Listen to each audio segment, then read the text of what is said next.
Elliott's not here yet. He will be. I'm just gonna wait for him.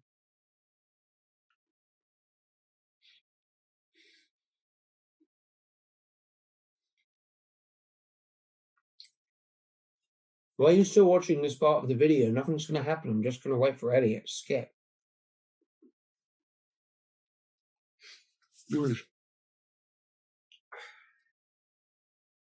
Oh, fuck, Elliott! There you are. You won't understand why I did that, but you guys will.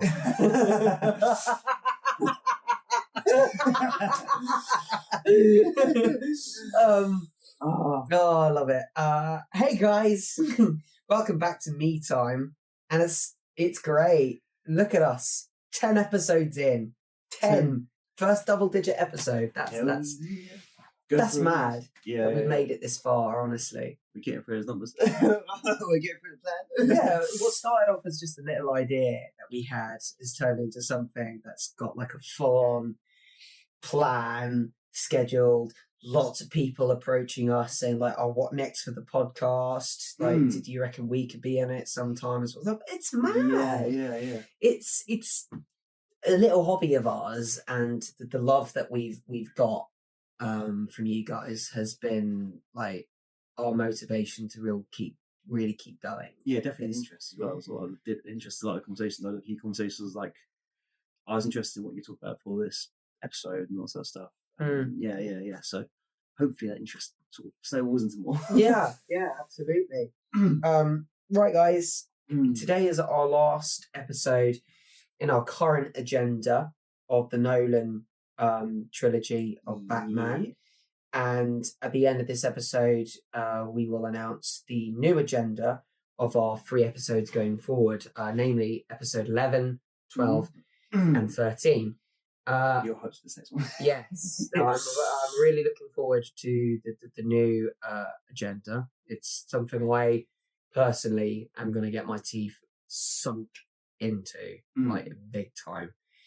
I'm a sucker for narrative, a really good narrative, and this one's got an exceptional, not almost perfect narrative. So, yeah, this is going to be great for me. And what we will probably do during those episodes is we will discuss the future of the podcast, which is stable. We've got a plan, but what we might do after 13 episodes is we might take a brief pause.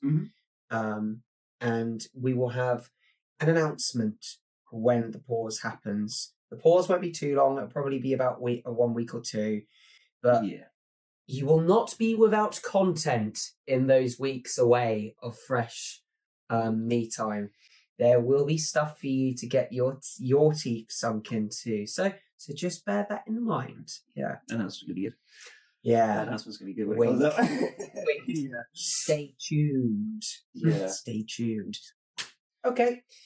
That was the all the what's the stuff? I don't know what what do they call it? The bollocks. The admin. That's it. That's the admin out the way with. Yeah. Let's get on today's title of the episode. So today's episode title is "Why Does Having Batman Be Gritty and Dark be more of a test of his humanity? Why is making Batman a dark and gritty protagonist test his humanity more as a character? I think he can test his morals as well. Like how far will he? How far is that push? It's like, I am struggling now. What am I doing? I don't know. You see it a lot in Joker, like Joker sort of pushing him to that just, I want to, but I can't. That's just it. So in today's episode as well, we're going to compare it to other Batmen as well. Because I think that's important, because if we are bringing Batman to a close with this situation, we will compare to Batman again. It's important to look at the other mediums that have attempted to portray Bruce Wayne and the Batman as well. the ones that work, the ones that didn't work. And compare each element of grittiness and darkness, if some are too far, if some are too little. Let's just dive in straight to the Nolan Batman, because we are looking at Christian Bale's Batman. So I've done a lot of talking. I'll ask you the question. Why do you think having Christian Bale's Batman be a very dark and gritty protagonist was a good decision for Christopher Nolan? I think Nolan says it on sort of background real, but sort of like Batman's that sort of great character where if you go to that sort of gritty sort of environment, we kind of by the time of the sort of episode, we kind of get the framework as to why, like, because he has that such sort of strong sort of moral groundwork and that framework, which he has that no kill rule. Being able to test how far can you take that, how far can a villain be, how bad can a villain be before Batman's there going, I am so tempted to just take this person off the face of the earth, sort of thing. Yeah, but he never does it. But you do see him sort of wrestle with that sort of idea there, and is it easier to do that or is it not, or vice versa? It's what separates him. Well, I can't remember from what movie this is. It's what separates us from the animals. Batman is the epitome of if I unalive, this person, I'm no better than the bad guys. Yeah. The bad guys are the ones that take the lives, commit crimes. By essence, if I take their life away, that's not justice. That's not making them pay. That's preventing any justice to be inflicted upon them, so people can know that they are truly paying penance for their crimes. Yeah, I mean, I think I said it in the previous episode, but there is a scene in Batman and the Red Hood with Kevin Conroy, so one of the good animated Batmans, but where Red Hood challenges Batman in regards to why didn't you kill Joker when he effectively killed, you were Robin. Yeah. And this like the most intense confrontation animated, in that intense sort of animated confrontation that you kind of see, and Batman's answer is, I don't break this rule because as soon as I do, I'll become that person. Yeah. Yes, you brought up a point. Maybe not off camera, maybe on camera, where there's a juxtaposition with Superman. Injustice. No, we did talk about this in episode 9. Yeah. It was quite a strong topic point. What I will do to avoid us talking about the same thing again is I'm going to wean this toward a thought I've had about Batman Begins. Now, this was the introduction of Bruce Wayne, the one, like you said, the one that wanted to take justice into his own hands.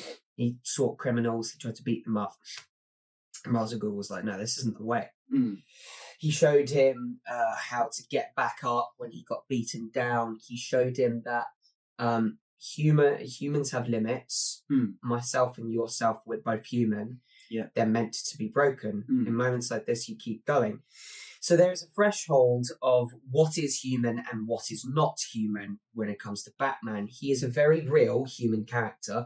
You compare to many other DC characters and DC villains as well. Take Wonder Woman and Superman. They're both superpowered beings. Who are like Darkseid as a villain. Yeah. He's a Titan that goes. Batman doesn't have that. He's just a very tactile, wise, combat-based character. Now, inevitably, as we know, as the audience of Batman fan, Ra's al Ghul might have the same principles of combat as Batman. I take action into my own hands. Yeah. However, his morals are different. Yeah. He viewed Gotham as the epitome of evil. And he said, we don't go around beating people up, Bruce, because we can be more efficient. Gotham must completely be destroyed so we can rise from the ashes of this. But this essentially, like, we need to start again. Yeah, I think there's an answer that Bruce gives for this statement, and it actually kind of relates to sort of how I sort of view my current lifestyle, where you prepare for the worst, but you hope for the best.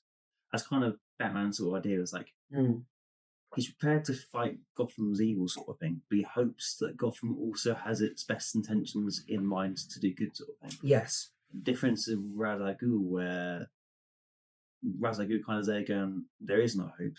The only thing you can do is just a clean slate. It's quite Thanos. Yeah, it was Thanos before Thanos. I mean, but on a like a more realistic scale. Yeah, I mean, so Ras Al Ghul's kind of taken off the board in the first film, which is a very interesting thing. Yeah, I will briefly jump in there because we know Batman's rule is I don't unalive people. Yeah. However, Christopher Nolan viewed Batman as dark and gritty here. Yeah. Hey, I don't have to take your life, but I don't have to save it. Yeah. Like, for Batman, he chose to let Ras Al Ghul, like, unalive in that moment. He didn't choose to save him, which is a line that Batman crossed. Yeah. In essence, he indirectly was the cause of Ras Al Ghul's destruction. Yeah. Essentially. I don't know if you wanted to. Yeah, and we get to the third film, and we're introduced to Bane, and Bane is Bane's sort of interesting to a degree. Like, it's kind of interesting that we kind of see two ploys at play. So we got Bane, and we also, I can't remember her name. Talia.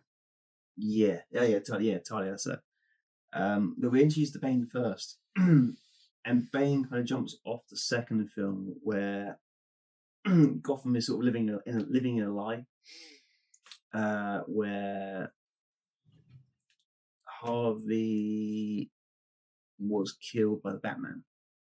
Yes. And so the Batman's been has been framed to sort of bring Harvey up to sort of a moral pillar that Gotham can kind of live upon. The problem being is that because it was a lie in the first place, and that Gotham's sort of living in like a peacetime at this process. So, Bruce is retired. He sort of retires into himself and sort of is walking around his his home. I think it's quite important at this point to say why he decided to go so distant. And that relates to our topic of discussion, why he embraced the darkness and the grittiness of the vigilante in the second film, which is why The Dark Knight is such an important chapter. As many view The Dark Knight Rises as the true prodigy of the trilogy. Yeah, it could not have been what it is without The Dark Knight. No. He was tested to his extremes. Will he indirectly be the cause of someone losing their life again? Yeah. And he, in that moment, chose to save the Joker. He tried to save Harvey as well. He had to make the ultimate choice, to save Gordon or to save Harvey, and he ended up saving Gordon and Gordon's child. Yeah. It almost became too much for him. Yeah. He was dwelling over his decision with Ras Al Ghul because he was, I am justice, I do what needs to be done, but I will never try to take her life if I have to. For Rachel, it wasn't good enough. And then ultimately, of course, Rachel lost her life as well. Yeah. Batman's mentality was not there. His physical strength was there. He was relying solely a lot on his gadgets as well. Yeah. He was embracing this element of like, I am the knight, I will do whatever needs to be done. He was embracing this tactile decisions. Yeah, he kind of embraces the symbol a lot, and even I think even Alfred sort of called out again. You become too much like Batman, and forgot your Bruce. And I think he touches it on the second film definitely. Like when Bruce comes back picking up from a previous fight, and he picks up on it in the third film, but it's more pronounced in the third film. I think he's literally going out to fight Bane, and Alfred kind of turns to Bruce and kind of goes, you'll still embrace your symbol. You'll not respect the fact you're Bruce Wayne still. And Lucius sort of helps him with his leg at the time of the third film. He's got like a limp. Yes, I remember that. Well, that was caused from his gunshot. Yeah. And also he hasn't got the muscular strength to do so as he did, because he isn't on the same routine as he was before. Yeah, he was relying too much on what he thought was making him a great hero. Yeah, which was embracing his fear. Yeah, but in doing so, he was consumed. Yeah. He was consumed by it and thought, I embrace this tech and I could take on Bane, sort of thing. And he kind of lost his core sort of meaning for fighting. It was a brilliant fight scene. Yeah, him versus Bane.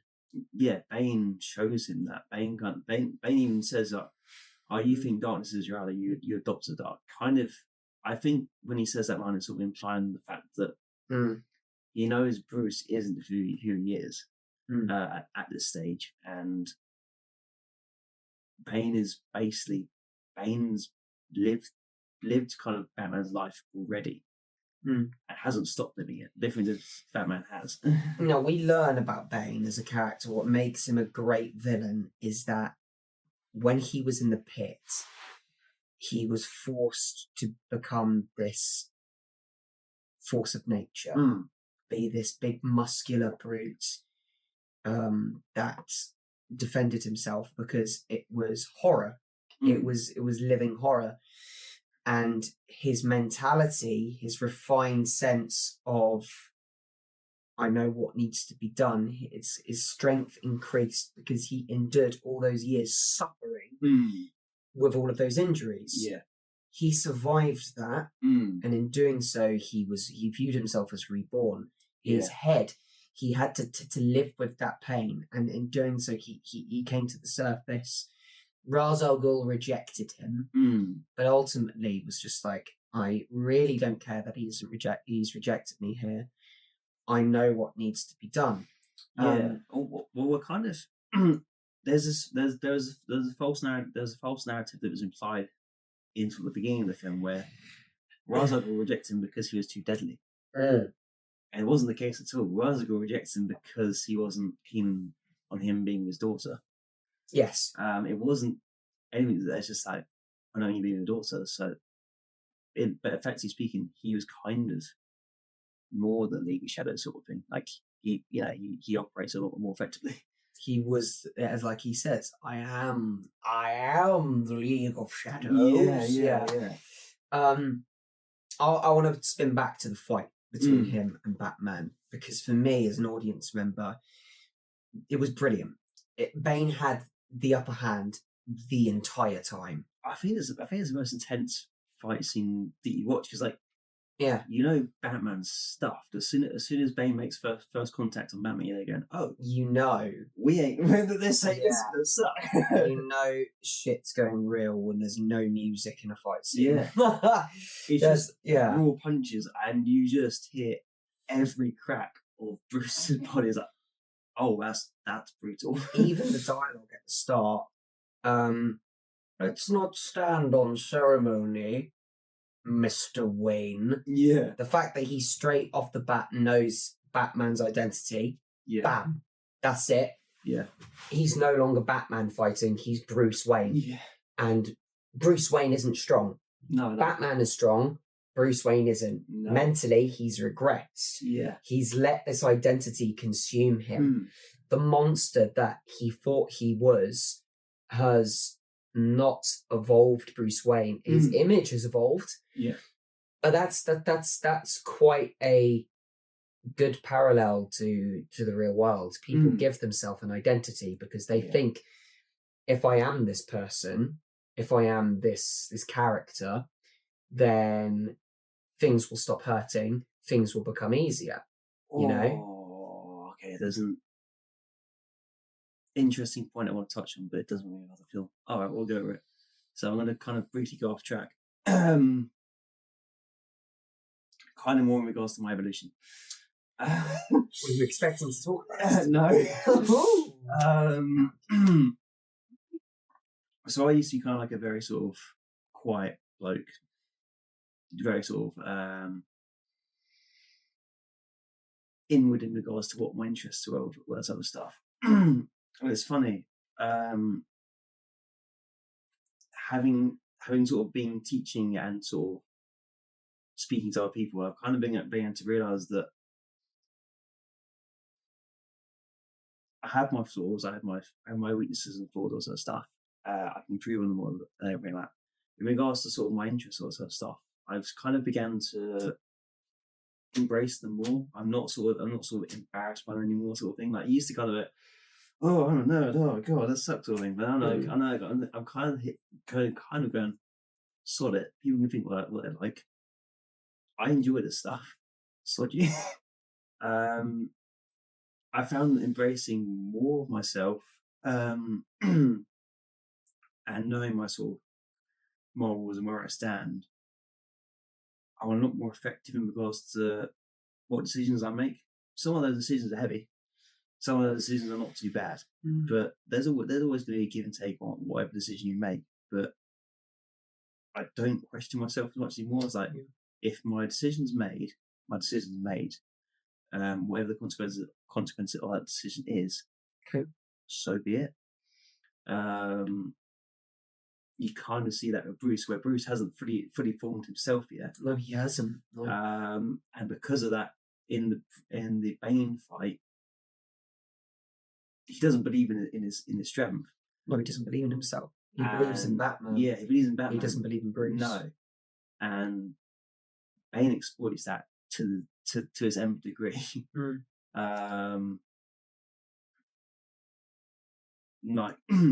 Like, Bruce is no longer effective in that scenario because he can't think of the fly. It's like, all right.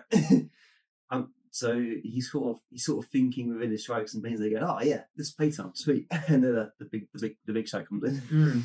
But this is a very brooding, dark noir storytelling, if you really think about it, because Batman is by no means, in many mediums, a super complex character.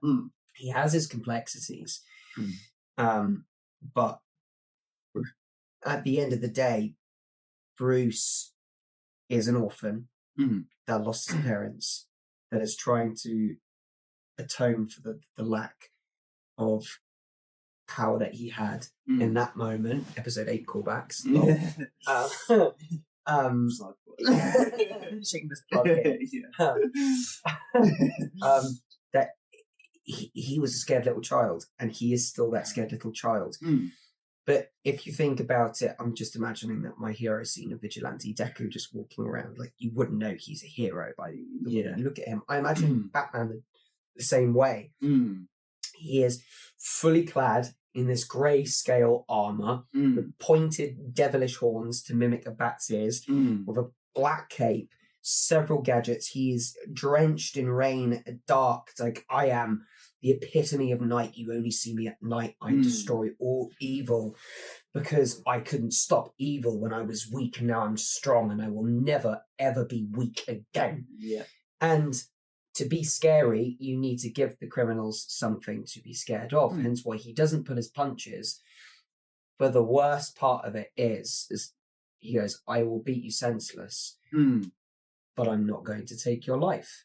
You know by the time I'm done with you, the way that I will leave you, you will feel pain.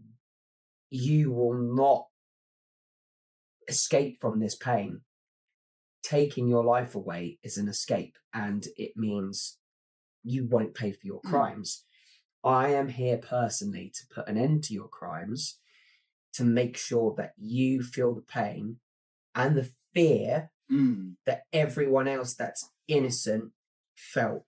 You don't get that raw, gritty darkness with many, many characters. No, I know. But with Batman, you do. To prevent myself digressing too much, we'll go back to the Bane versus Batman fight.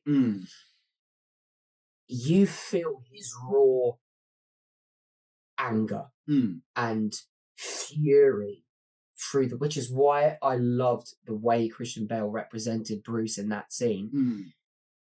The way that he roared through his punches, like, come on. This wasn't a Batman that was like, bring it on. This was a Bruce that already had accepted that he was going to lose the fight. Yeah. He didn't believe in any of his punches. For many, not myself, people view that roar as like come on, Yeah. That roar was like, I'm not doing any damage. What am I doing wrong? Yeah. Full of frustration. Yeah. It literally is that. Yeah. And when he uses his gadgets, Bane goes, the actuality and deception, agents of the League of Shadows. Yeah. He's basically saying just like, tricks, gadgets, weapons, League of Shadows, mate. I am the League of Shadows. There is nothing you can do that is going to surprise me. Yeah. You're done. Yeah. Hence why he then said his final quote, I was wondering what would break first, your spirit or your body. Yeah.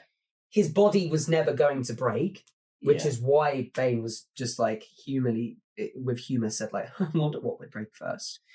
Yeah. Because his body would keep going. His spirit was broken, easily broken. Well, then in that moment broke his body. Well, he even, as much as he breaks back, he even sort of shatters Bruce's mask as well. I think the imagery of that scene, the Batman was gone. Yeah. In that moment, the Batman that Bruce thought he needed, the Batman he thought Gotham needed, was destroyed.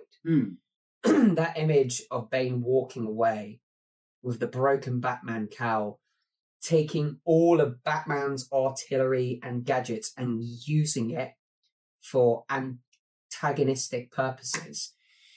Everything that Batman built himself to be was used against him. Oh man, I mean, no one even expected. I remember seeing it in the cinema. Was it? Yeah, I think it was cinema. But like seeing the reveal again. Oh yeah, you're Batmobile. You're all the weapons. And mine now just see them sort of drop down again. Oh fuck! Oh boy, this is not what I thought. But I wanted to jump on a point in regards to the build up of the film and the sort of implications, sort of the modern life we live right now, where Bane kind of exploits Gotham's naivety to sort of peace. Gotham had kind of gone through the ringer, and sure, they could hope for peace, sort of thing. But you notice where Bane's starting to come out of the shadows, start to come out of the drains, and the army starts coming in. The commissioners are there going, "Oh, we'll cow to his demands." So Gordon's in hospital. Gordon's there going, "Hey, you can't do that. You got to stay strong." Gordon's both point as a veteran in sort of the Gordon's there going, "You can't do that. You got to stay strong." And the commissioner who's leading is there going, "We can't. He's too powerful," sort of thing. And it's kind of the police kind of not being strong enough to a degree. I mean, they're also trapped away some of them, but like the police are also not strong enough in showing like a hard no, this is wrong sort of thing. There's two people that we're shown that have got the grit to do so. That is Robin and Gordon, which is why Gordon likes him so much when he first introduced him. Robin's sort of seen as this hothead cop because he wants to get things done right and properly, and he even calls out the commissioner at the time, going, "Dude, you're too soft. Like this has to be sorted." And the commissioner's there going, "Oh no, he's too powerful. We can't do anything about it. Yeah, we've got to play to it and hope it'll all blow over," sort of thing. And because Gotham wasn't really sort of aware some of this could happen again, Gotham is like put through the ringer. Like you got the I can't remember the name of the Batman, but you got the sort of Batmobile sort of tank sort of drive around the streets. They're locked away, and they almost go in sort of old World War I tactics where they mark out the different vans. And literally there's only one cop in the sort of that whole film is like trying to sort of push back. But I also kind of want to translate it to sort of the world we're in now, where we've kind of lived through this sort of era of peace, kind of going, oh, we're fine when peace is cool, sort of thing. And there's sort of various pieces that are being played in the real world where they're going, oh, okay, this is not what we're seeing. And you know, people should be prepared for the fact that it could all go wrong, but also at the same time hope it won't. But just sort of be prepared for that, so it's not, we're not caught off guard, sort of thing. But a lot of people sort of scare that principle of, oh, hang on, what the life we live now is not guaranteed, and it's only guaranteed through us. It's not guaranteed for anybody else. Like people are very, very taking that away. You know, Bane is that example where, you know, one bad apple, however powerful they are, can just rip the foundation out from underneath anybody. So why is having a character like Batman, dark and gritty, I will keep saying that. So go against such a foe good for the narrative in comparison to, say, Superman, who's charmy, clean, smooth. Superman would just waltz into that scene, pick up Bane, put him on an island, and clean up the mess himself, and then there would be nothing to worry about, you know? Yeah. So why would that not work in comparison to Batman, who'd go in on foot and deal with the mess himself personally? I think so. Superman is. It's interesting. We get this sort of comparison. Yes, the only comparison I can make is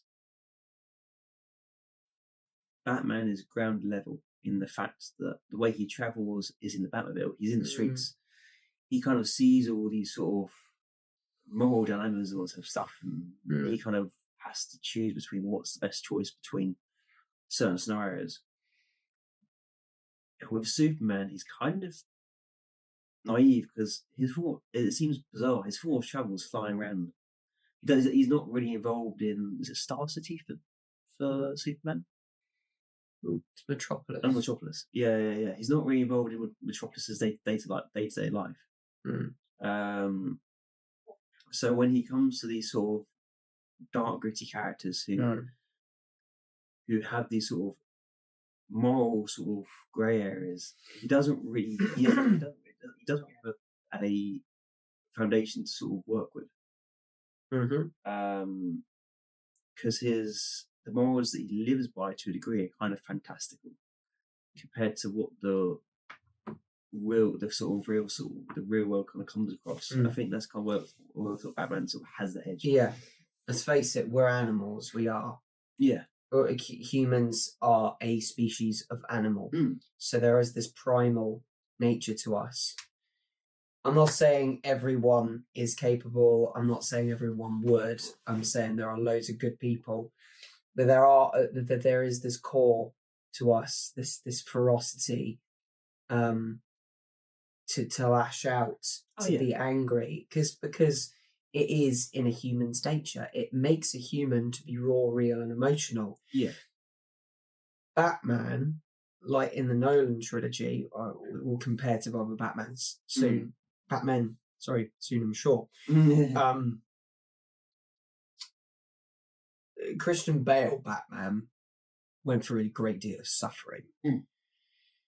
Now, Bane was the perfect example of this, throwing him into the pit as a shattered Wayne, completely shattered, body and spirit. So how does Bruce get back out? He won't be as Batman. He built himself back up. He realized what needed to be done. His body was fixed with patience, with time. He could not get out of the pit with strength alone. He needed patience. He needed to learn patience. Well, it's not even that, because I remember,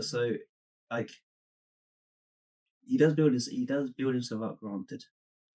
But the doctor, even in the cell, goes, it doesn't matter how strong your body is, if your mind's not there, you ain't gonna. That's exactly what I'm saying. You won't be able to make that jump if you don't believe in yourself. If you don't believe you will make that jump, you will fail.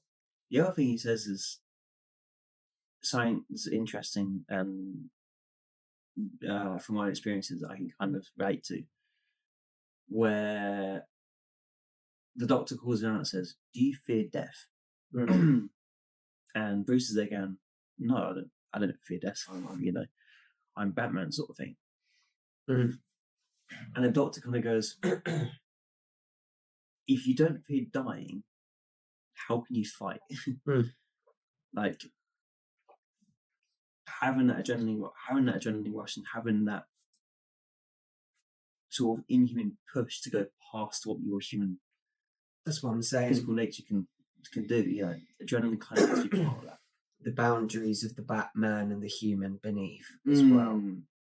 There are examples of Batman that, in my opinion, represent a perfect merge of Bruce Wayne and Batman. Take Kevin Conroy's Batman in the Justice League animated and the original Batman series as an example. The way that Bruce Wayne acts in that, a lot of times, because he needs to be, acts quite different. He's very charming. He's very upbeat. He's the ladies' man, Mr. Casanova. Whereas the Batman in that is dark. It's like, I'll break every bone in your body if I have to. Something like that. But I feel as though sometimes he has this gravitas, this calm demeanor that Bruce Wayne has. Sits down and he doesn't go, well, Bale Batman would just be like, where are they?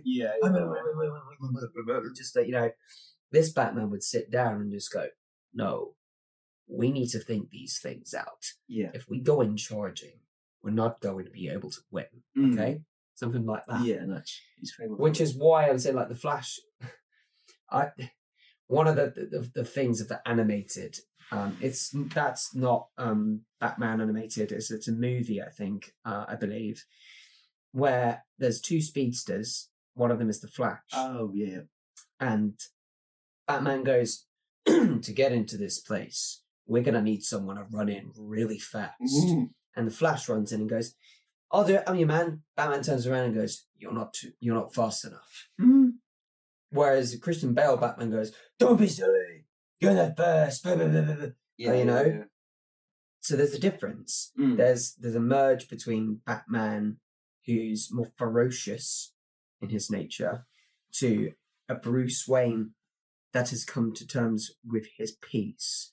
Yeah, I think so. Kevin Conroy's Batman is probably sort of both Bruce Wayne and Batman sort of merged, I'd say. Yes. And the Nolan trilogy is sort of the wrestling between both of those. You don't see that sort of full amalgamation until the third film. Yes. I think you get because you get a verse of Bruce Wayne in the first film. Yeah.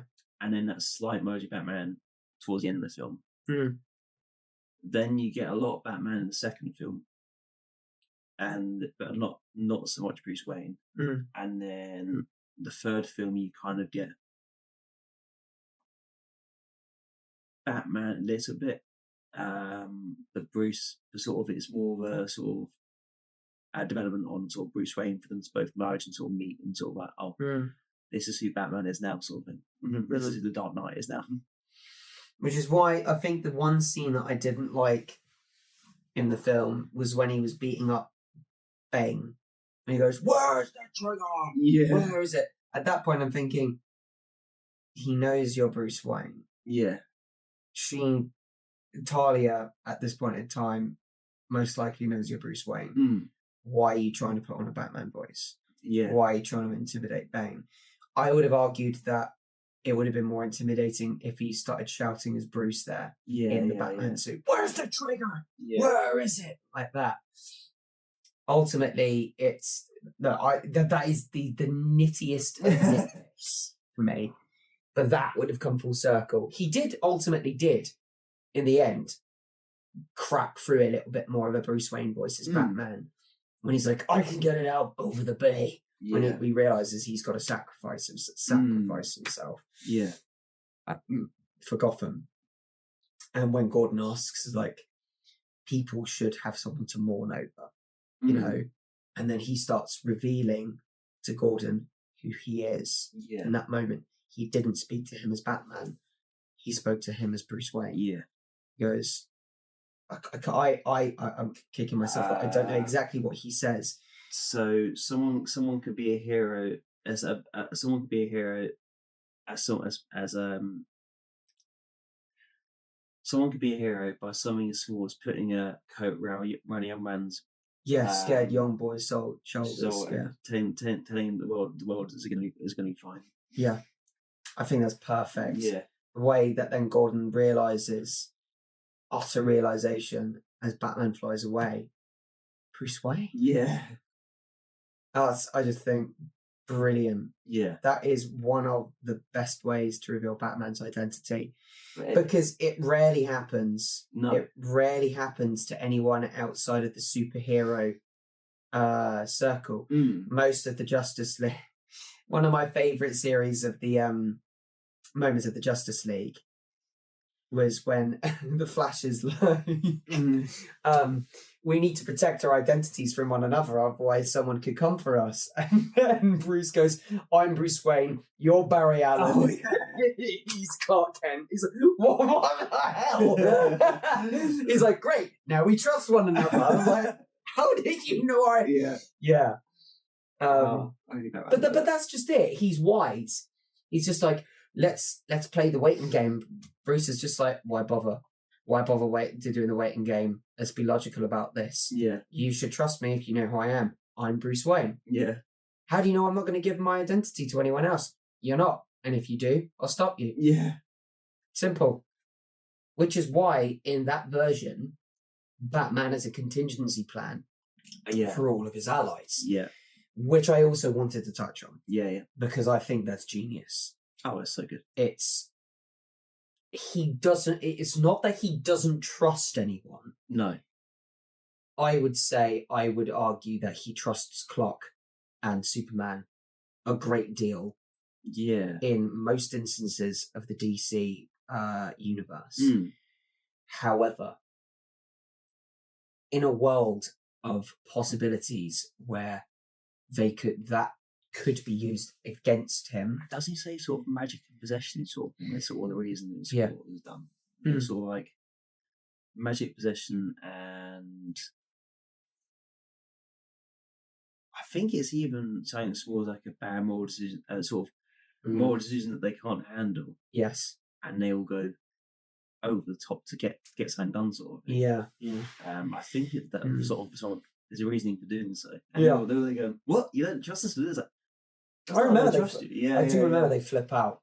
Yeah, they're like, I can't believe you did that. Yeah, he goes, wait, do you blame me? Yeah, I think the best reveal for that was when they found out that he made a contingency for himself as well. Yeah, he's like, I could go rogue.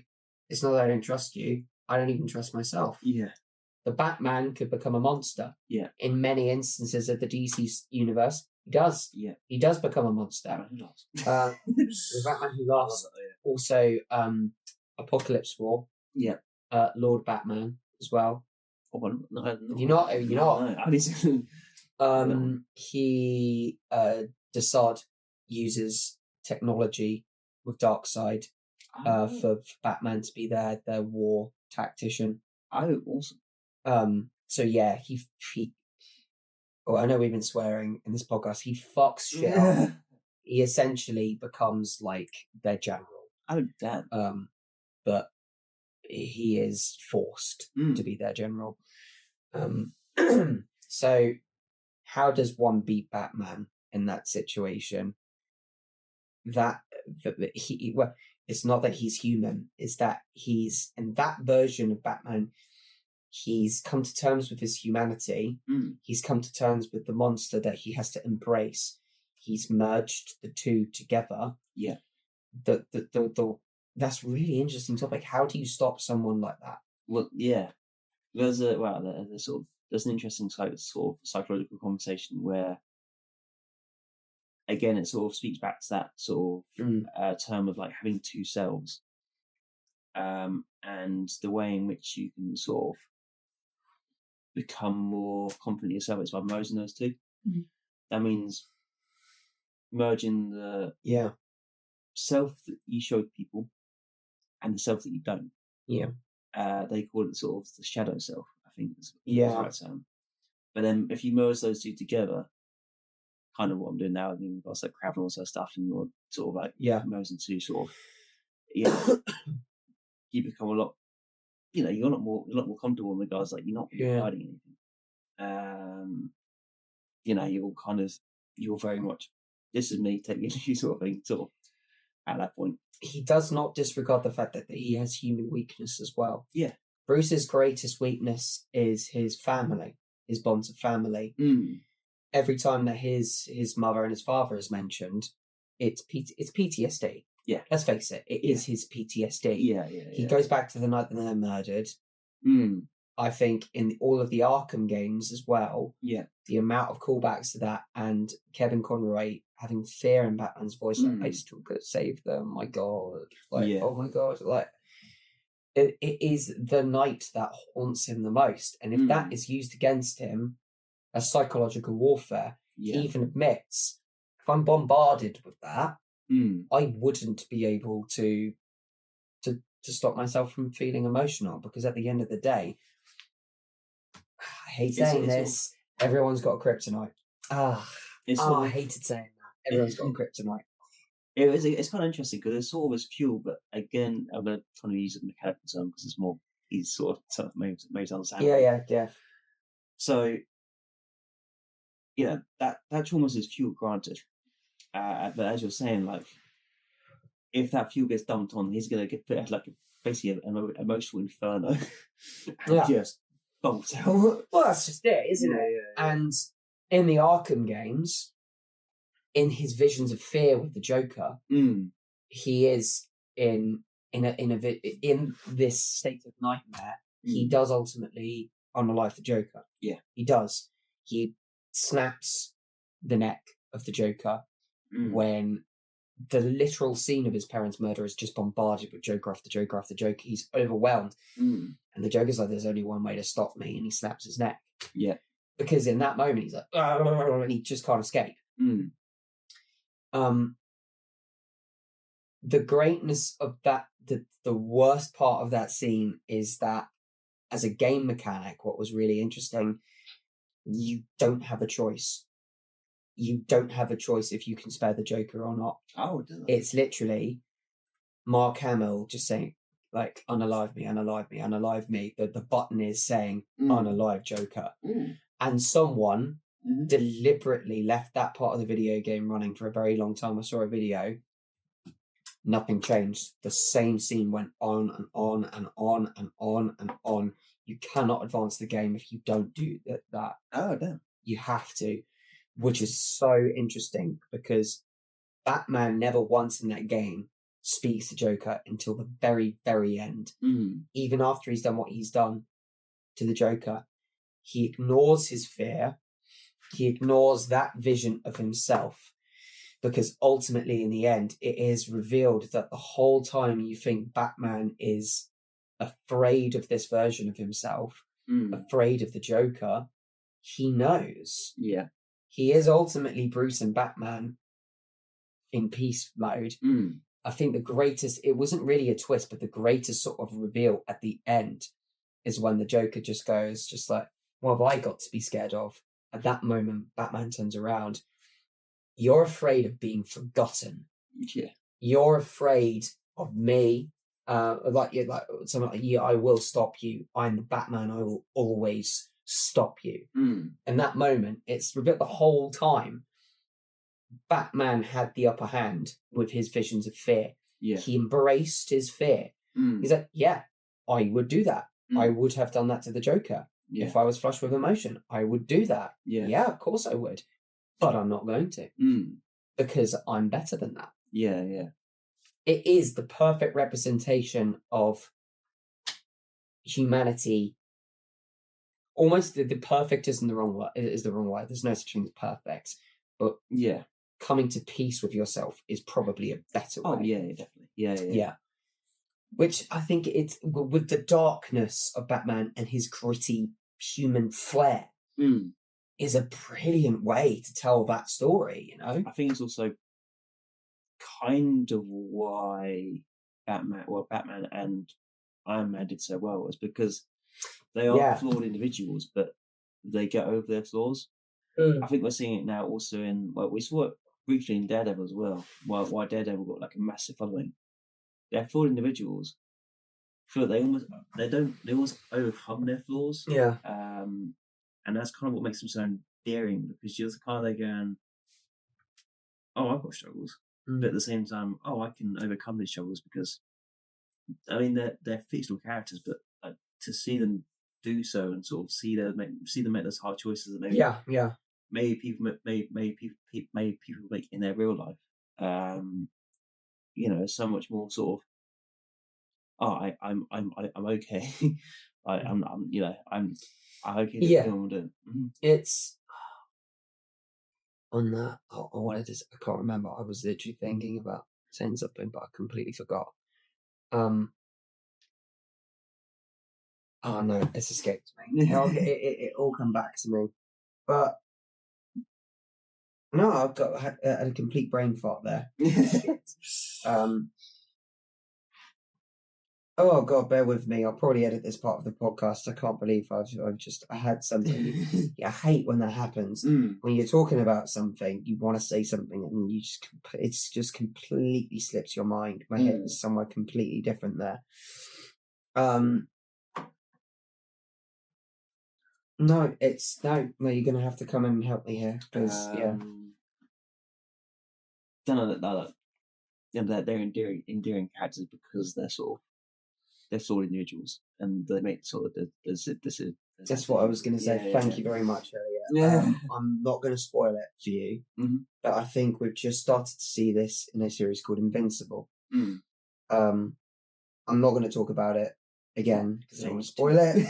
Yes. But I think we're on the cusp of a story of what is right, what is wrong.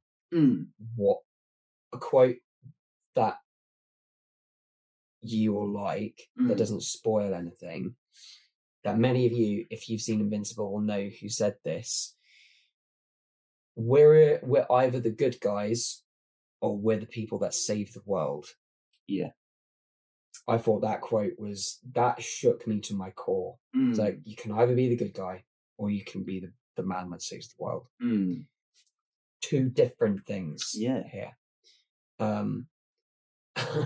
And yeah, I need to watch this. Get promised. yeah, I knew that would. But Batman not having superpowers with that quote is a real raw version of that. And the fact that I, as an audience member, like Batman so much and Iron Man so much is that they are men.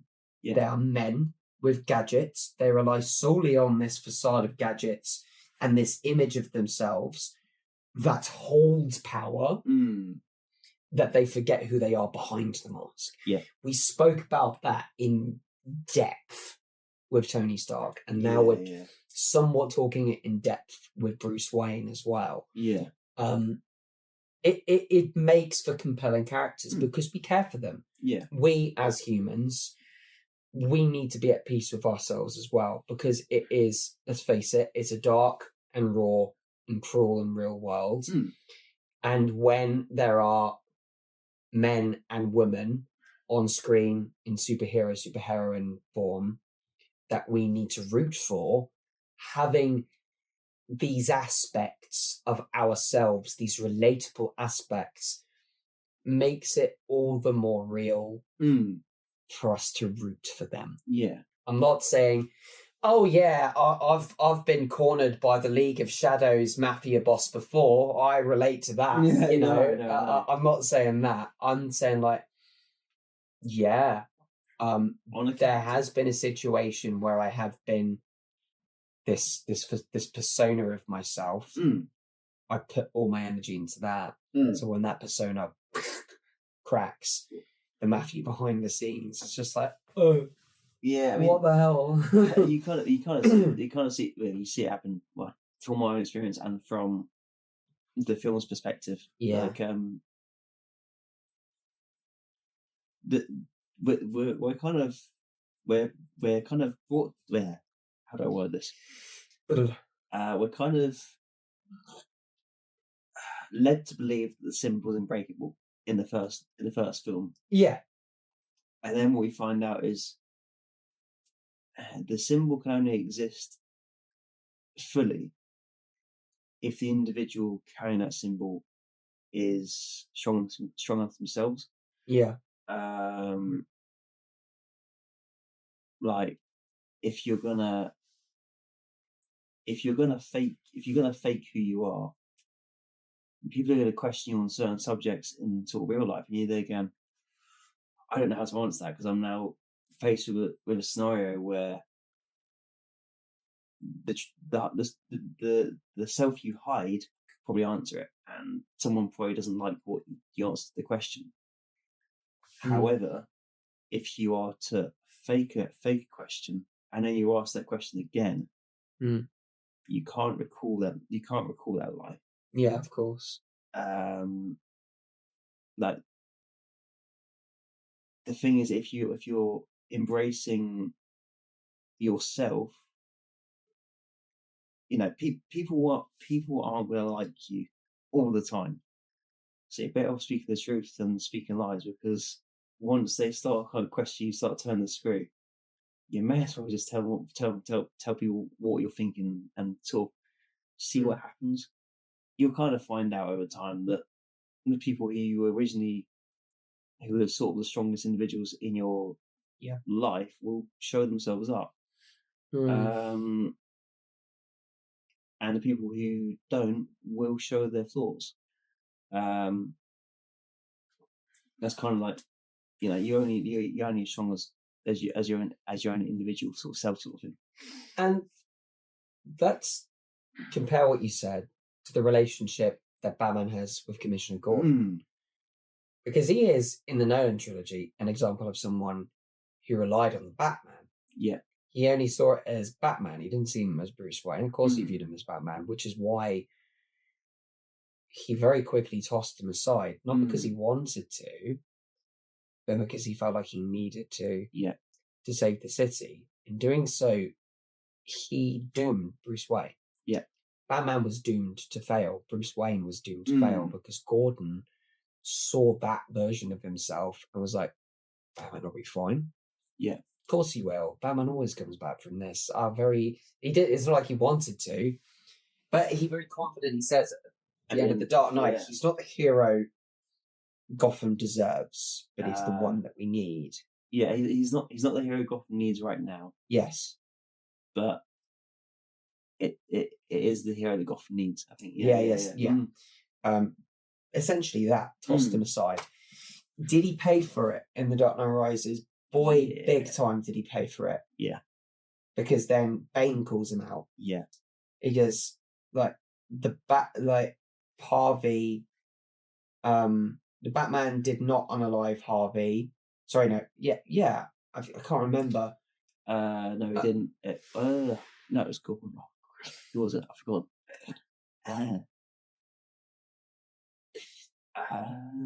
Oh, hang on, no. They did frame Batman for the death of Dent, didn't they? Yeah. They framed him. Batman said, let them believe that Dent was the what I ultimately killed Harvey Dent. But he didn't. And then in this confession, he just said, I cannot live with the weight of this lie anymore. Yeah. Batman was just trying to protect my boy. I resign as commissioner. He goes, and do you accept this man's resignation? Yeah. His life. That conversation, right in the conversation he had with Robin was great. Yeah.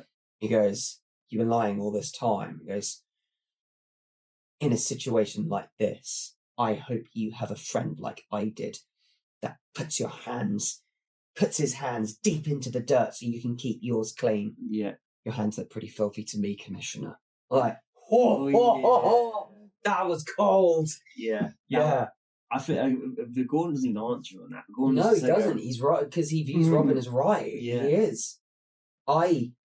Essentially had this sliver of Batman in me. He didn't become Batman, but he became dark and gritty and raw. It failed him. That image of the Commissioner failed him. But so what does he do? Does he shy away? No. Absolutely not. He steps it into gear. He goes, I will atone. Yeah. I will do this. And he does. He saves the day. He finds the bomb. And he becomes a better version of Commissioner Gordon. Now, going back to what you said, he didn't abandon his bond with the Batman. No. But who he thought the Batman was changed their relationship. And when the pair realised who they needed to be, they came back stronger than ever, and their connection was better than ever. Yeah. You know? So it's not impossible for people to realise who you really are. But in essence, they need to know that, and they need to realise who they are as well. Yeah. You know, it's bonds in the Nolan trilogy are so interesting. They're so good because everyone in this world is a little bit dark, is a little bit cruel. Yeah. Which is why I mentioned it in episode 8, one of the parts. The decision to have the final fight for Gotham in the daylight was beautifully written. Yeah. Nolan knew what he was doing. All of the combat happening in the night, obviously the hospital exploding and other stuff. But the Batman never did anything himself physically until it was nighttime. Yeah. The decision to have that every hero, every villain exposed in the light. This is it. We're exposing ourselves now. Yeah. We are out of the shadows and we're finally facing our fear. I thought that was a absolutely brilliant decision. Oh yeah. Yeah. Of course Batman's going to be afraid of exposing himself in the light. He always hides in the shadows. Now he's out in the blue. Yeah. You know? And even that fight when he comes back is you actually hear Batman's punches again. Yeah. Compared to the previous fight, like you actually hear them both going at it hard. He believes he can beat Bane because he knows his weakness, his mental strength just focuses at that point. Yeah, like he knows he could die from the fight. But also at the same time that because of that, he makes him stronger. which is a weird concept. It's like, oh, I am kind of weak and I could die, but sod it, I'll give it a go. Kind of thing. And even the commissioner, who is in his original sort of thought process again, will take by his rules, all sort of stuff, kind of is turned around by, I think, Gordon, and decides to go out and try and help. He does sadly lose his life, but in that sort of adrenaline sort of rush, it's like, I can help. He goes out and helps, sort of thing. But yeah, having them all out in a day, just seeing sort of different variations between that thin blue line and sort of the criminals was sort of awesome sort of cinema. Yeah, and the police officers being afraid, and then seeing the Batman clear as day and being inspired by the Batman and absolutely charging the Blackgate mob was brilliant. The whole clash of police officers, which we've seen that before. We've seen like riots, the police officers just being the shield. Again, Nolan's decision to go like, no, police officers charged, taken down. Yeah. Everyone got a little bit dark. Everyone got a little bit raw, and that moment, emotions took control. Like, he's here. Let's take him, boys. Yeah. Like, yeah, come on, lads. You got bits. We would not have got that conclusion if we didn't have a little bit of darkness. No. And realism told of humanity. Because we are all ultimately as scared as the most brooding man in the room or brooding woman in the room. They fight to control their fear, and some of us get consumed by it. But if we learn to control our fear, embrace it, and realize why the fear has pushed us to where we are, then does it make us a better version of ourselves? Not always, but it at least shows us who we could be. I mean, you can't escape fear. No. Like, there'll be challenges that come along where you're gonna get scared. It's just sort of knowing how to deal with it. That being a scenario where it's small, that being a scenario where it's massive, they're going, oh crap, what am I gonna do, sort of thing. And just having sort of the courage to sort of breathe through that and kind of go, oh well, sod it, let's give it a go. Okay. Batman is that sort of thing. It's like that end fight is him going, oh well, fine, I could die, let's give it a go, sort of thing. Even the ending scene is kind of his admission to the fact of, I could very well die in this. But that's okay. And I'd say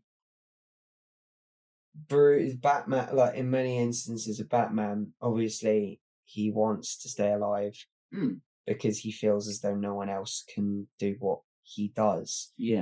Which is what makes Batman Beyond such an interesting story as well. Obviously, that's Terry taking on Batman. Well, they call him Batman, but he is Batman, but we see him as Batman Beyond.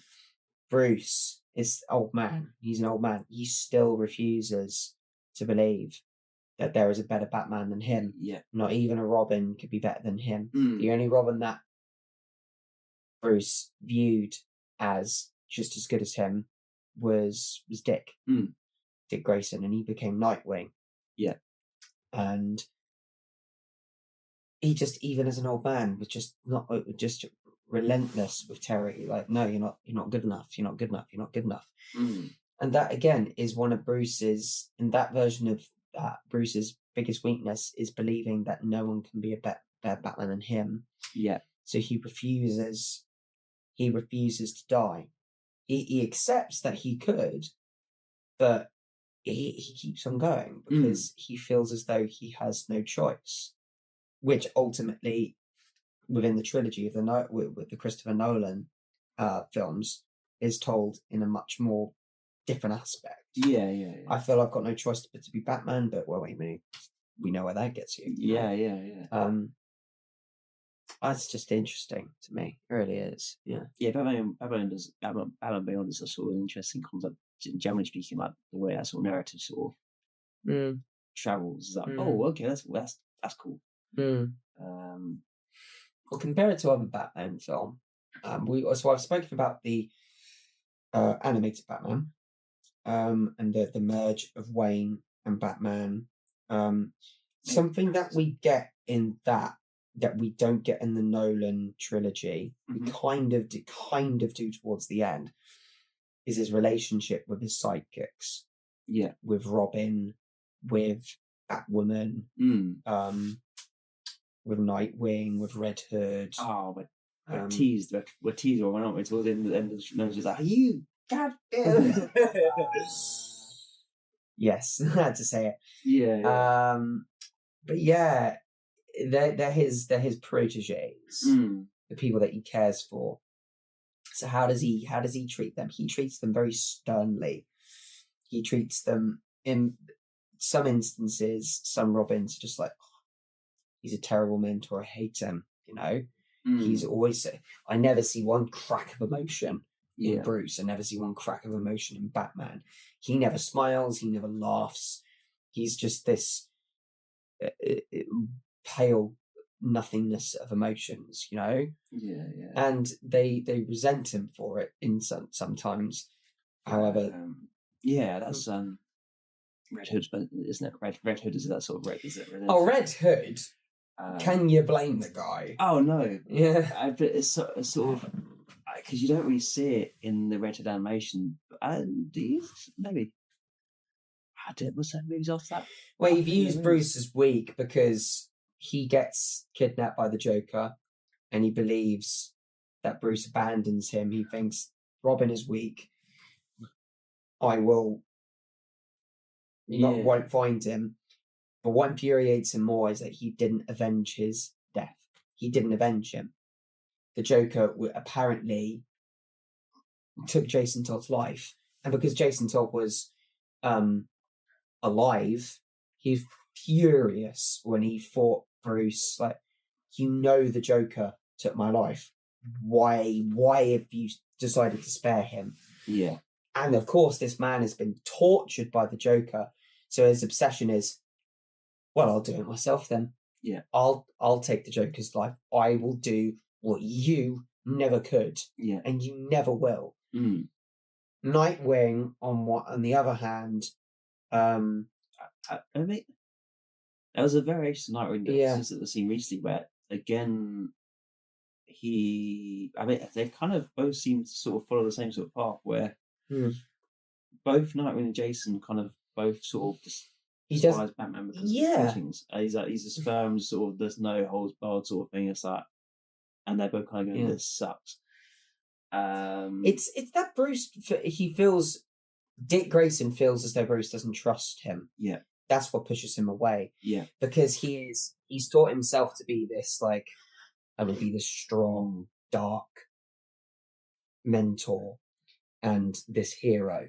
And I have to show this to you as well because you have to be the same. But because they're younger, Dick uses that as like, you don't trust me. I listen to you.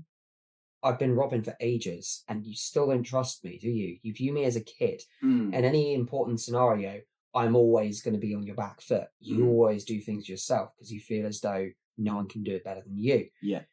Bruce ultimately knows this isn't the case. He's trying to raise Dick to be his replacement. Yeah. He is trying to get someone to replace him because he's like, ultimately, I know I can't do this forever. I need someone to take my place. Yeah. And he's wise to that. But then Dick goes, well, sod this. I can't get through to you. I'm not going to bother. I'm just going to do my own thing. Yeah. You know? And then he becomes Nightwing. Yeah. Does that infuriate Batman? No. He's proud of him. Yeah. He's so proud of him. He's like, no, you don't want to be Batman. You're doing your own thing. I in many stories I've seen, he views Nightwing as his son. Yeah. He honestly does. He thinks, you are just a better version of me. You are. I always think Jason Todd is sort of, I mean, so after the movies also stuff, and I think he redeems himself. Jason Todd is sort of, I always kind of view Jason Todd as sort of Batman sort of darker half sort of impressed. You got Nightwing as the good, you got Jason Todd as the bad. Yeah. Sort of, you kind of get the two opposites between Batman. It's like, oh, here's Batman's lighter side, and here's Batman's dark side taken to the absolute extreme.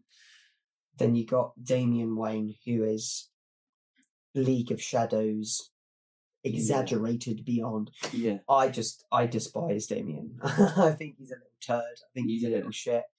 But again, he is the version of Bruce Wayne if Bruce decided to stay in the League of Shadows. Yeah. Damien is like, I am the grandson of the Demon's Head. Yeah. I have the claim to the League of Shadows. Like, Bruce, and because he is biologically Bruce's son, he has more trouble trying to get through to like, Dad, you're emotionless, and like I get more action out of the League of Shadows, you know? So I don't blame Damien for being an arsehole sometimes. That being said, he could be less of a brat. And then not forgetting our good friend Tim. Probably to many people like the Robin, because he was the one that never truly went away, never truly wanted to go away. No. He always viewed himself not as I'm the next Batman. He viewed himself, he embraced Robin. He did, and he accepted himself as Robin. But never moved on from it. Yeah, he didn't, and that was that's why I liked that. Whereas you got 3 versions of Robin that showed elements of Batman. Tim finally showed who the Robin was. Yeah, he was Robin. For many people, he was, and for me, he is the Robin. But again, he had the same flaws. Like, felt like he was in Batman's shadow. He felt like he was the softer side. In the Arkham games, there are several moments where Batman doesn't trust him and goes, Batman, I got this. He goes, no, you don't. No, you don't. And when he saves Batman, he's just like, you're welcome. Batman says nothing. He goes, cool, okay, whatever. Dude, come on, give me a break, damn it. I just thought that was great in the Arkham City when he's just like, saved you. Yeah. And he goes, you're late. He goes, oh, well, you're welcome. Yeah. You know? I think that's great. That's their relationship in a nutshell. Just like, you're late. Thanks. Yeah. I saved you. You're welcome. Yeah. And then you got other people like Catwoman. Who else is sort of like linked to that? I think the only other one really would be Cat. Yeah, I think Catwoman's any other one. Which is the enchantress of Bruce Wayne and the Batman. She is. I think she's not. Well, that's a toughie. She's sort of Batman, but without sort of the good groundwork. That seems like a basic. Well, no, she's a thief. Oh yeah, she's literally a thief. She takes what she wants. She does what she wants. Yeah. But like, I don't know. Like Batman sort of was a thief for a time, wasn't he? When it was sort of training sort of thing. Yes. Yeah. Right, a couple more things I want to talk about. Robert Pattinson Batman. He was even more dark. I would say. Did that work? I felt like it did, because there was the border between Bruce and Batman throughout the whole thing. The whole storytelling was, you're not putting any effort into Bruce Wayne. You're putting all of your effort into Batman. Yeah. But the way that they designed the set of the black streaks under his eyes, of him being a recluse in public, him only prioritizing the safety, Bruce Wayne only prioritizing the safety of the children as well, the orphans or just the young child. He was a scared little orphan in public, but he wasn't Bruce Wayne. He was the Batman all the time. I don't know. What do you? No. Yeah, I think definitely right on that front. So the premise for Pattinson's Batman is that this is sort of his first year as Batman, sort of in that sort of his sort of the. I don't know if it was. I don't know if it was his first year. Well, it was sort of he's in the development of becoming sort of. Well, yeah, he's a young Batman. Yeah. He's been established. He is the Batman. Yeah. So I almost think Pattinson's Batman is sort of that sort of the Batman who sort of has that, or he is that Batman who is a has that pent up anger. Oh, very much so. Yeah, like you see it in the way he fights, and you see it in how he interacts with Alfred in sort of the first good couple of minutes through the film where you see his sort of rage, or he even says it vengeance. Like he doesn't consider himself Batman yet. Like he's in the get up. He's sort of like I'm vengeance. Yeah. And he's that recluse, and even when he's even called out.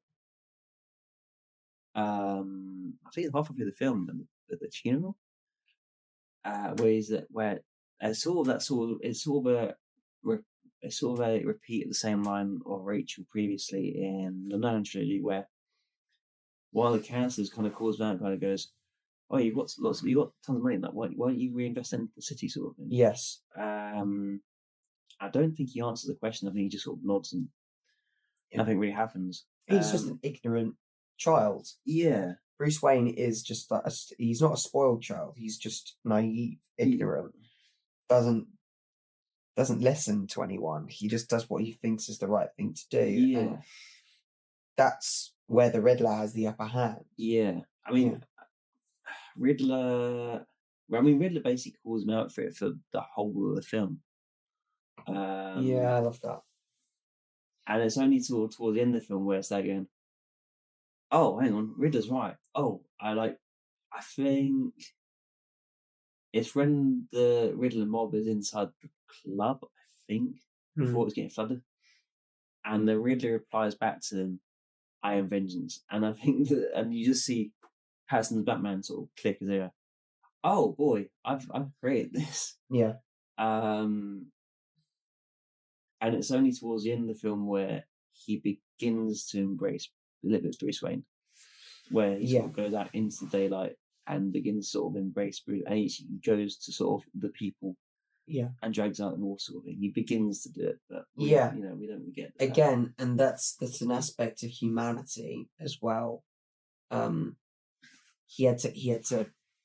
He realized with this anger and this animosity that he created others alike, and then not abandoning that, but accepting that and going against the flow of the water with other people behind him. Yeah. Powerful imagery.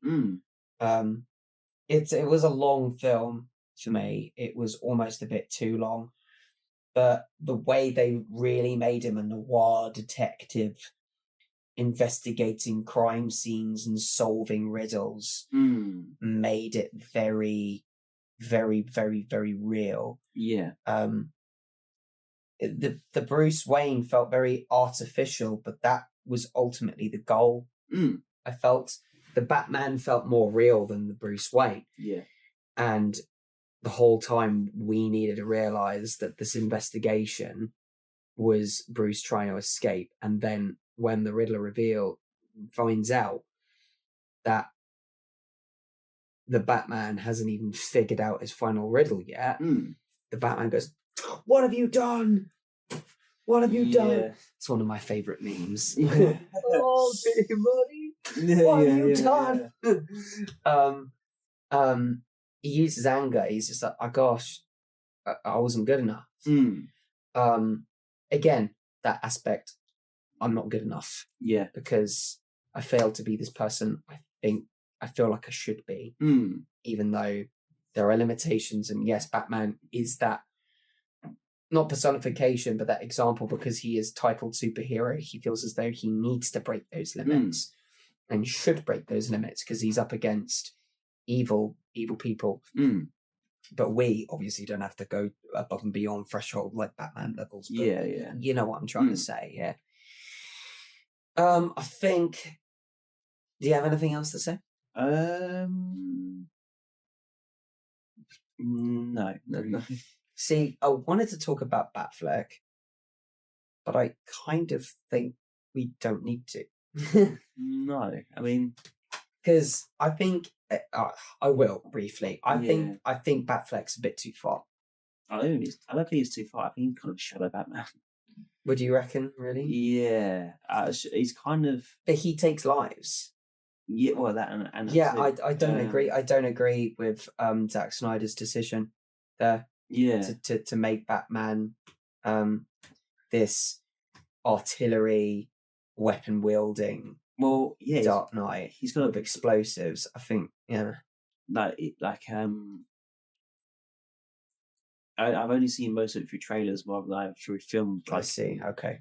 So I think Flash called or clips like two films earlier. Anyway, I remember Flash sort of saying when he meets Batman, it's like, "Oh, what makes you Batman?" Sort of thing.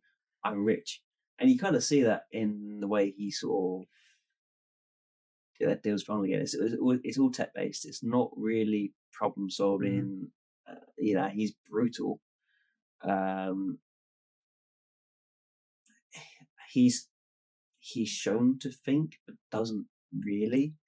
It's more the team that's doing it. Yeah, I think it fails. Yeah. It does fail. I think Bruce relies a lot on his money and doesn't have a lot of brains. No, in there. And some of his one-liners is played off for comedic value as well. And he's a brawler kind of. Yeah, he's supposed to be a strong guy. He knows that he's got limitations. Ultimately, he scraps Batman, Superman, which we know was a fight that was always going to happen. But he uses, in that fight scene, kryptonite against him, which is very, very clever. Does that sort of fighting style ever happen again with that version of Batman? No. No, it doesn't. I mean, I'd be intrigued to see that fight again with Pattinson. Because I don't think we're gonna get a Superman with Pattinson's Batman. Oh no, I don't think it will do. But I think if those sort of fight, there's a lot more sort of moral questions that can be had rather than brawling. Which basically was that fight. It's like there's no real questions being asked. It's just I'm gonna see you stronger. It's like yay. Yeah, and look, I get it. Batman with a gun seems very cool, but it just doesn't work for me. That's not dark. That's just. I mean, macabre. He doesn't even answer those moral questions. It's sort of like, as you said previously, he just sort of takes life for the sake of it, sort of thing. And there's no real difficulty in any of this. But that's just it, isn't it? Yeah. There's movies or anything. There's no real sort of like, oh, what we're doing? Oh, I don't know. That's an action hero. He's not an action hero. He's someone who gets real and raw and in there. And in doing so, we can dive deep into the realism of humanity and emotions on the battlefield, emotions and conflict. Yeah. I'm not saying that having weapons in the battle takes that away. No. Absolutely not. Do you pull the trigger? Do you not? Should a trigger even be pulled in the first place? Should you even have that power? But, Batman isn't the right person to do that. No. Because if that's the case, there needs to be more plot debate around Batman, like, I carry a gun for this, and it needed to dive into his mentality of using it rather than just going bang. Like, I think it needed more. Look, this is a DC universe that has been cancelled, that has been scrapped for good reason. It is being reset. We all know it. Well, I think we should all accept that it was headed in a bad direction. There was no redeeming it. It's very similar to the Marvel slate at the moment, which we were technically right about with the reveal of Doomsday. It looks like they're going back to their roots. It looks like with the cast lineup, we're going to get a Phase 7. We're going to get mutants. Yeah. It looks like that's going on for longer, but we knew that was going to happen. Yeah. But let's face it, the DC universe was after Man of Steel, it was doomed to fail. Mm. It was. Because they had no build-up and they just rushed the characters. You can't rush Batman. We know who he is, but it's his realism, darkness, and grittiness that makes him a fleshed-out, believable character. His identity being on screen shouldn't just be thrown out there like, yeah, he's Batman. Mm. Is he? I don't think he is. You know? Yeah. Shit, we didn't talk about Michael Keaton Batman. Yeah. Oh, bollocks. He was good. Yeah. Who's your favorite one? The Solid Night TV. Yeah. Adam West. That's Adam West, yeah. He was a funny chiller. He's great. He was a funny chiller. He wasn't, it wasn't Batman, but he was a funny chiller Batman. Oh, I love that. The quote, "Start pounding, Joker." Yeah. Yeah, Adam West is a fantastic Batman. Fight me. Fight me. I don't care. Is he dark and gritty? Absolutely not. Does that contradict everything I've just said? Yes. Do I like Adam West as Batman? Yes. He's a soft spot Batman. Yeah. He is literally comic. He Yeah. is a living comic. It's Yeah. great. Come on. It's just funny. Yeah. Yeah. Yeah. No. Anyways, I think that brings it to a close. You know, Yeah. I feel like this has been less more of a focused conversation, more of an overall open discussion, and this has been quite interesting for me. Yeah. This episode, we know what we wanted to talk about, but we found out a lot of things on the way, and we started investigating it and exposing things. It was nice. Mm. Good. Yeah. Cool. Well, I'm actually gonna. I don't know. I think I've got a different way of closing this thing. oh, a different way of closing it. Yeah. As you mean? I'm gonna finish this with some love advice. Oh yeah. Kind of stems to the conversation we had today, but sort of like embrace your weaknesses and your strengths, and embrace both sides of yourself, and sort of see what happens. Nicely said, Elliot. Yeah. I think that's a very good. I can't top that. I will give the last word to you. Okay. I'll give you the last word. I think as this agenda was your idea and something that you wanted to talk about, I'm so glad that and honoured that I could be the one to talk through with you as well. So thank you for that. And that's that. That is the end of the Batman agenda. Wow, Yeah. we made it. We got through the Batman agenda. Oh yeah. So that's like, wow. If we think about it, we've done 3 agendas. We've done My Hero Academia, we've done Marvel, or the cinematic universe, we've done the Nolan trilogy and the ideas of Batman. Mm. So, Elliot, what's the next agenda? I actually can't remember. I can't remember. What do you mean Was you it? can't remember? I don't know. I just can't remember. But we literally discussed it before. Yeah. Shit, I can't remember as well. Oh, What the boy. hell? What are we doing? I forgot. I have absolutely no idea what this agenda. Subscribers of MJ Media. My name is Matthew Judd. Sounded like Optimus Prime there, didn't it? That's right. What a creative way to review it. I hope it's going to look good. Yeah. Attack on Titan! Woo! Rumbling. We're back. We're back to anime, folks. Yeah. Yes. Look, I know not many people watched My Hero Academia, but I know a lot of you watch Attack on Titan. I was asked for many years to watch it. I never watched it. I was absolutely idiotic. Yeah. And when we started watching My Hero Academia together, Elliot then said, okay, now that we're done with My Hero and we're all caught up with it, let's watch Attack on Titan. Because you watched Series 1, Yeah. but you didn't watch Series 2, Series 3, and Series 4. Mm. So we said, let's watch it together and carry on and react to it together. We had the time of our lives watching that show. We were traumatized and crying all at the same time. I think we were crying in that show. I feel like we were more traumatized than we just like, we don't have a minute to breathe. There is no such thing as plot armor in Attack on Titan. Not at all. Mm. I remember sitting down with a few people to watch the episode 1. to see if they were interested to get into it. All it took was the ending of the first episode for them to turn around and say no.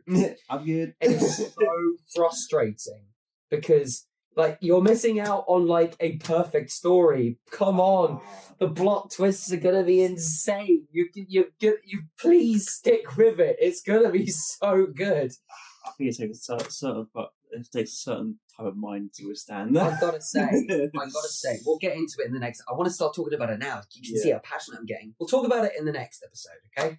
We will. Yeah. Because I want to talk about it now, but I really shouldn't. I hit myself. Hold yourself down, boy. So yes, episode 11, the start of the Attack on Titan agenda. Yeah. And that will most likely be talking about our boy Eren Yeager. Yeah, I think Armin as well. Yeah. Oh, Armin. Eren. Oh, God, yeah. No, he didn't say that. Mikasa said that's it. Or her. We don't talk about her. Yeah. No, she was a good written character. She was just annoying. Yeah, she has. Yeah, no. Yeah, ultimately, we wouldn't have the conclusion to the story without her. Yeah. But it's just, I just get annoyed by how awkward she is around Eren. Eren. And then when someone flirts with Eren, she gets mega jealous. Girl, speak up. You're not related to him. Just say you love him. Yeah. He's not going to do anything bad. Yeah.